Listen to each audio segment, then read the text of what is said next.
Welcome to our deep dive today, and we're looking into something that you might not expect, the UN women workforce. Okay. We're so used to hearing about the struggles for female representation in different areas, but what happens when women are the majority? Right.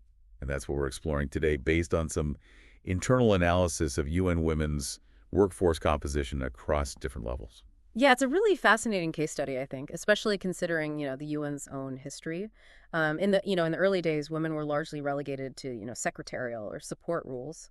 So to see an agency like UN Women really kind of flip that script is truly remarkable.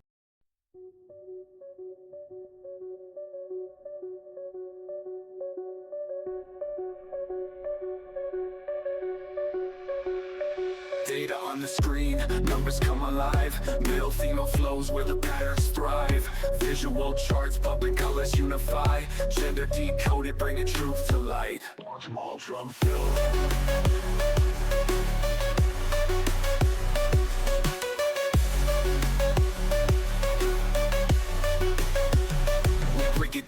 We break it down, real talk.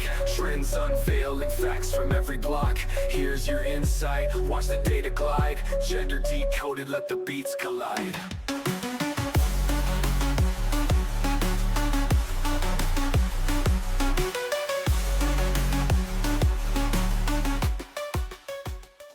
You know how everyone's talking about diversity and inclusion these days? Well, imagine a UN agency where women make up a full 75% of the workforce. Wow. It's UN Women, and it's not just for show. It actually impacts how they operate and the message that they're sending to the rest of the world. Yeah. So we're going deep into UN Women's workforce composition today, and we're going to be using a closer look at the UN Women workforce. Numbers, nuance, and narratives as our source material. Oh. I'm excited to kind of explore this, especially how this dynamic influences their work and what this reveals about the broader conversation on gender in these international spaces. Yeah, it's definitely an interesting case study. I think UN Women's entire mission really is about accelerating progress on women's rights globally and having this really strong female presence in their own ranks. I think really just amplifies their commitment. It's not just optics.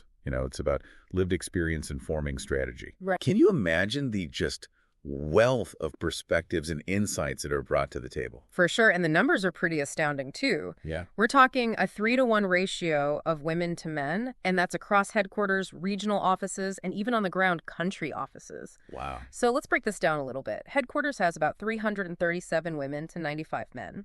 Regional offices are at 134 women to 34 men. And even country offices, where, a lot of this direct work is happening, has 464 women to 179 men. Oh. So it's a pretty consistent female majority across the board. It really is. What I find most fascinating, though, is how this ratio really impacts both the women and the men at UN Women.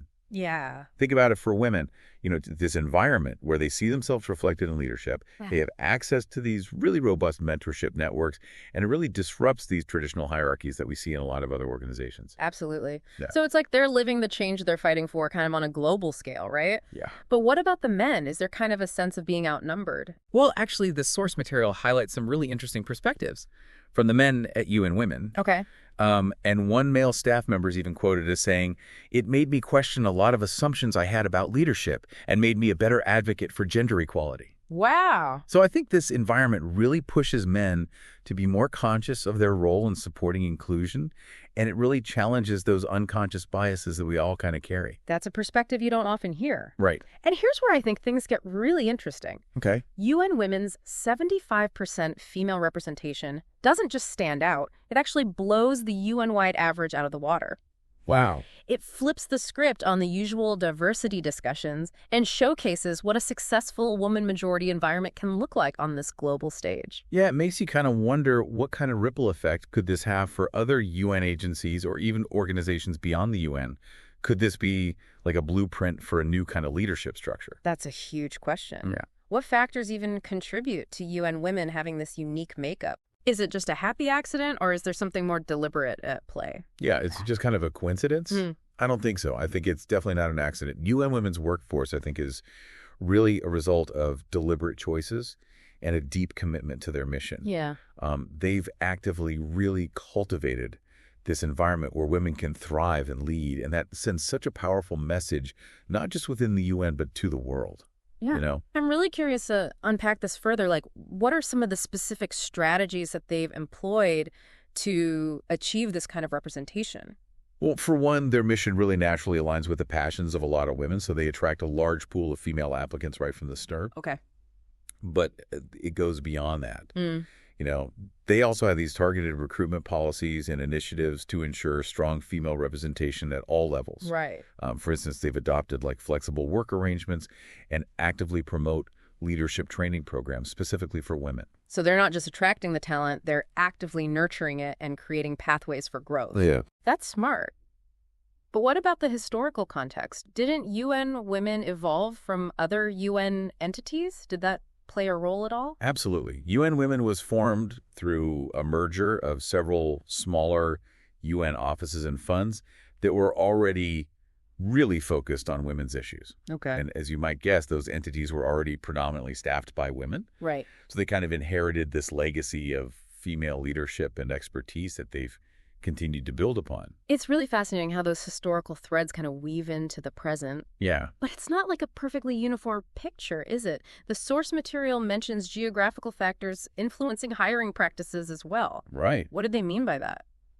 Right. It's important to acknowledge the nuances, I think. In Yeah. certain country offices, you know, cultural norms and the availability of qualified personnel can vary, and that can lead to some differences in local hiring. Okay. However, even when you factor in these regional variations, the data still reveals this really striking pattern of female majorities across nearly all levels and locations. So this suggests that UN Women's commitment to gender representation goes beyond just headquarters or regional trends. You know, it's woven into their global operations. So while there's always regional context to consider, the overarching trend is pretty undeniable. Yeah. This raises a big question for me, and maybe for our listener as well.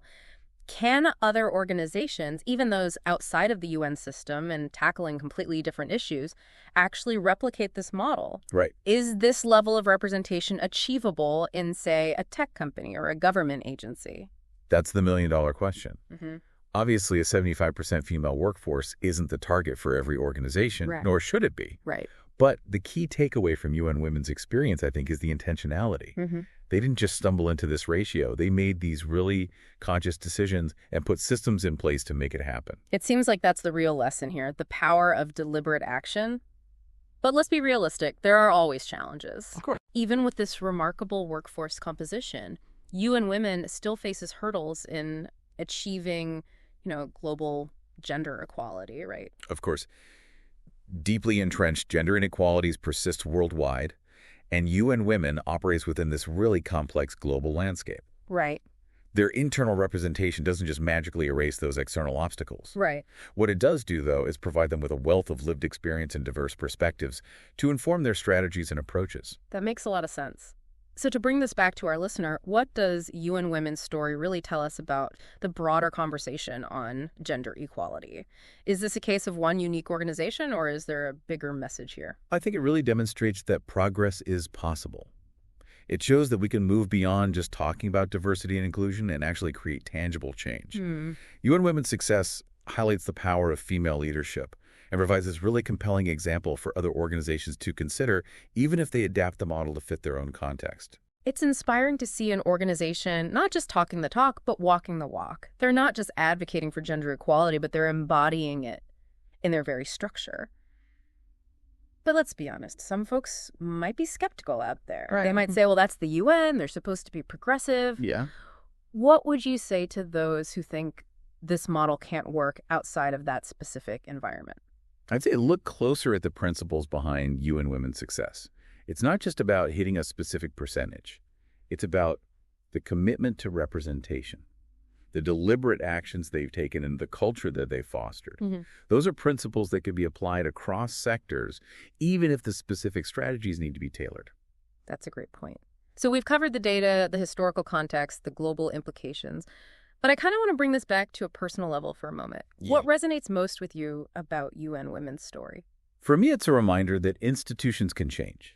That even within these large, complex organizations like the UN, intentional efforts can make a real difference. Yeah. It shows that progress is possible if we're willing to challenge the status quo and work for it. I love that. It's a message of hope, but also a call to action. So to kind of wrap up this part of our deep dive, I want to pose a question to our listener. Imagine a world where more organizations across all sectors intentionally built workforces that mirrored the populations they serve. What would that world look like? What kind of changes might we see in our communities, our economies, and our future? Yeah, that's a really good question. Yeah. It really challenges us to imagine a world where representation isn't just like a box to tick, Right. but a fundamental aspect of how organizations function, and a world where leadership truly reflects the diversity of the communities that they serve. Yeah, and I think that's where the real potential for change lies, right? Not just hitting certain percentages or quotas, but creating spaces where everyone feels seen and heard and valued for their unique contributions. What kind of impact could that even have? Well, the possibilities are huge. We might see more inclusive policies, solutions that are more responsive to diverse needs, and perhaps just like a greater sense of shared purpose across society. Yeah. Imagine healthcare systems that truly understand the needs of their diverse patients. Tech companies developing products that cater to a wider range of experiences, or governments that better represent the interests of all of their citizens. It's about moving beyond simply acknowledging difference to actually harnessing the power of diverse perspectives. Right. It's about creating a sense of belonging for everyone, not just a select few. But let's be honest, this isn't a simple fix, is it? There are bound to be challenges along the way. Oh, of course, shifting deeply ingrained power structures and mindsets is never easy. Right. It requires constant vigilance, open dialogue, and a willingness to challenge our own assumptions. Yeah. But I think You and Women's story gives us kind of a roadmap, a starting point for this journey.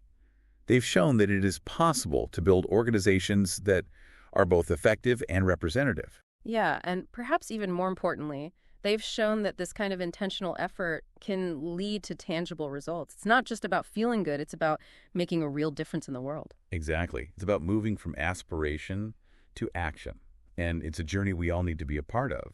Whether we're leading organizations, working within them, or simply engaging as members of society, we all have a role to play in building a more inclusive future. Absolutely, I love that. So as we wrap up our deep dive into UN Women's Workforce, I want to leave our listeners with this final thought. What small step can you take today to champion greater inclusion in your own sphere of influence? Maybe it's speaking up when you see bias, maybe it's supporting organizations that are working towards equity, or maybe it's simply being more mindful of the language you use and the assumptions that you make. Yeah, and remember, change doesn't happen overnight. It's a process, a journey of continuous learning and growth. But each step we take, no matter how small, moves us closer to a world where everyone has the opportunity to thrive. That's it for our deep dive into UN Women's Workforce. We hope this conversation has sparked some new ideas, challenged your assumptions, and left you feeling empowered to make a difference. Until next time, keep learning, keep questioning, and keep pushing for a more inclusive world.